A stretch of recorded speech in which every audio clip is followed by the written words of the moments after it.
Finney-Smith to inbound. Back to Doncic. Doncic pulls up, three-pointer. Bang! Bang! It's good! Doncic wins the game! He's only 21! Forget that, Luka Doncic is one of the best players in the NBA and has been at least a top 5 player in these NBA playoffs. He's had multiple 40-point games, multiple triple-doubles, but he's doing this with seemingly no athleticism. And as Harold said, Montrezl Harrell. I said in game 2 that What? in reality, Luka is nuanced. His game has multiple facets, so let's break this down. What is up, dudes, dudettes, ballers, players? It's your boy MJ. I just want to preface this by saying that I stand with whatever decision that the players and the league come to. This is bigger than basketball, and these people especially want to do what's best for the community, whether it is to continue to address issues as it did in the beginning of the NBA bubble, or make a statement with boycotting to bring more attention and hopefully more action when regarding the case of Jacob Blake. Would it suck if the season does stop? As a basketball fan, yeah, it would suck if they had to cancel the season, but this is more than just basketball. This is a movement that we need to support and be a part of. The NBA bubble was supposed to be a platform for the Black Lives Matter movement, and so it's up to them on how to decide how to use that platform. And it's up to us to come together as a community and support that decision. This is the 3rd time I've made a video on Luka, and every time, Luka keeps going to another level. There are elements that have stayed consistent, like Luka's insane balance. No good. Luka hustling after it. he stuck the landing. That's incredible. I've never seen a human land on top of a chair. Top 10% point guards in stopping on a dime, so let's talk about that real quick. Luka at 6'7", 230 pounds is a different specimen. That makes him the 2nd heaviest point guard in the league, only behind LeBron. So Luka uses his weight to keep defenders away from the ball. Because of his balance, he sorta is able to throw his weight around while continuously moving. So let's break all this down. I need y'all to sub up to the gaming channel cause NBA 2K21 content coming out next week when it drops. Also, we'll be doing a 24-hour live stream on Twitch with an NBA 2K21 giveaway, or a couple copies. So check in. Drop a like for basketball cause it's a blessing to still have it. And can we just hit 500,000 subs? Like, if everyone who watched this video subscribed, we would be good. So Please subscribe! like in this play, Luka snakes and crabs Kawhi, which is already pretty impressive. He prevents Kawhi from even reaching over while continuously moving forward. As that happens, Harrell is forced to play too. He does it really well, so Luka dishes it off. But to make space for Boban to take a shot, Luka bumps into Harrell with his body, which doesn't allow Harrell to take a step towards Boban. This really isn't a charging foul, it's just sort of incidental contact. Luka uses his body and weight in various ways to create openings. The fact that he can do that against a team with athletic defensive wings with mobile bigs is special, especially when one of those defenders is Kawhi Leonard. Also, Boban's just great. Oh, thank you so much. And thank you guys because choose me and not Luka. First time. Okay. With this sort of snake style, Luka often finds himself in this mid-range area. Sometimes he has a defender tight on his back hip, other times he gets free, and when he does, he doesn't necessarily speed up. He still methodically puts pressure on the defense because everyone is trying to figure out how to pick up Luka, like right here.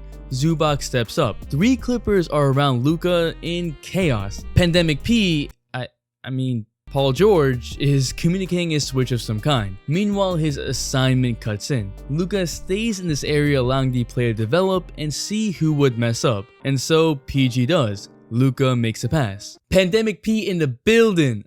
Alright, he had a solid game, but also had the 3 worst game stretch since the 70s, so Pandemic P! I'm only getting on his case because he can play better. But it's not that Luka can just get to his spot in the paint. He has a whole arsenal of flip shots designed to take advantage of his ability to stay balanced and upright despite contact. He has immaculate touch around the rim and patience. And because of that, he can get any shot that he wants once he gets close. And as we've established, he does a pretty good job of getting close. The key again is his balance and his ability to use his body to create slight openings. This makes him performing on a messed up ankle even more impressive because his entire game is dependent on being able to stay strong with bumps, meaning there's a lot of contact, but he still did it. He was playing so well that Morris really tried it. I was gonna explain another part of Luka's game that goes in combination with his bumps, but this tweet from Spencer Dinwiddie was a great analysis. He responded to a tweet calling Luka slower than Christmas, which what does that even mean? But Dinwiddie responded with, change of pace has always been more effective than pace in general. If I see something every time, eventually I can stop it. If the rhythm/cadence is constantly changing, what are you supposed to do?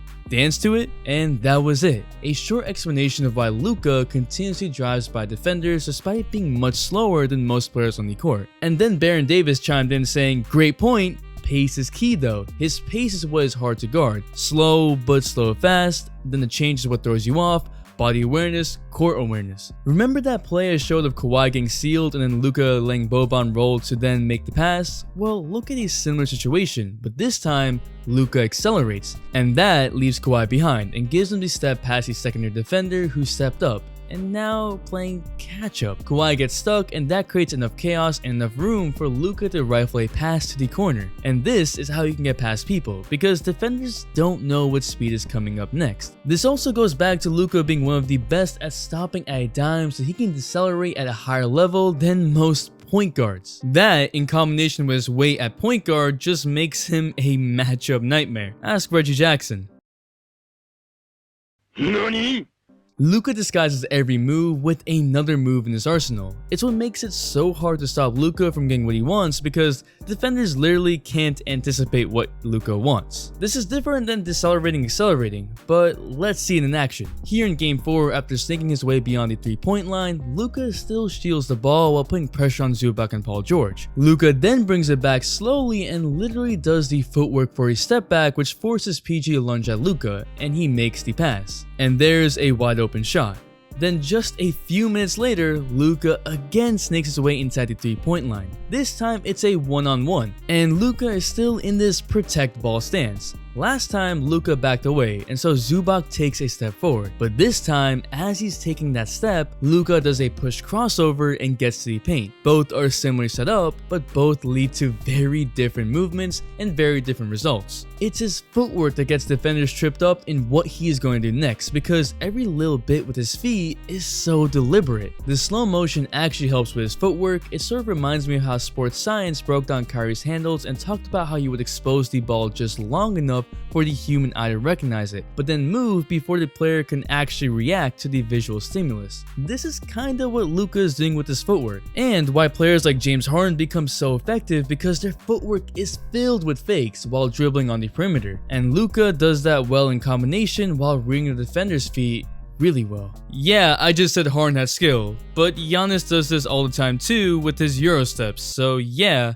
he has skill too. That takes no skill at all.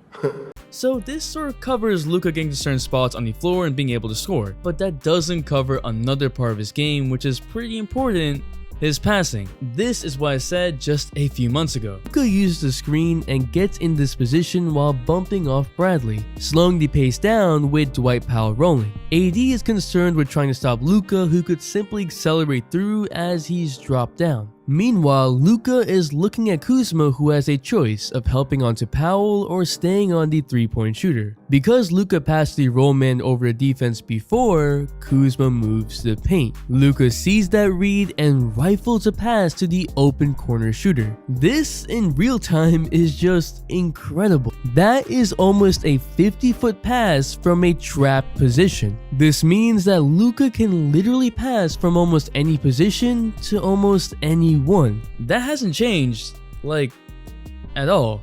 In fact, it's gotten even more effective because Luka definitely puts more pressure on defenses, which means even more openings. He still executes a bunch of jump passes, able to once again patiently wait for the defense to move and make last-second decisions. Going back to Luka being able to snake, he's able to put a lot of pressure on defense, and because he's able to stay in this area for a little longer, it can make defenders more likely to collapse. With the Mavericks having a minimum of 3 shooters at all time around Luka, this gives him multiple options and multiple defenders defenders, he's waiting to make a wrong step, so then he fires the pass off. That pick and roll is also just as lethal because of Luka's ability to make some incredible drop or shuffle passes, especially because as Luka gets into the paint, there's usually 2 people on him since he's able to finish in creative ways over 1 person. The scary part is that Luka still has a lot he can improve. He can improve his 3-point shooting, especially since his jump shot itself is a little slower and he's not particularly efficient. I understand that he takes tougher shots, but he's not knockdown.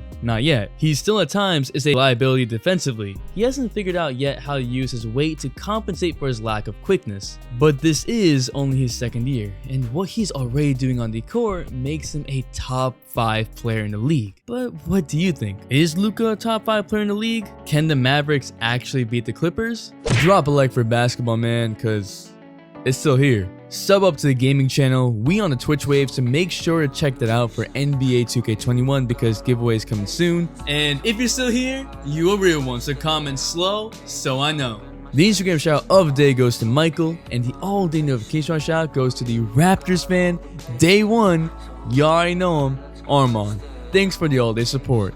Make sure to bell for all notifications, and if you're not a sub, hit the subscribe button on the all-day community for more fire content, all-day support. It's your boy MJ. We out, and we vibing. Okay, just hop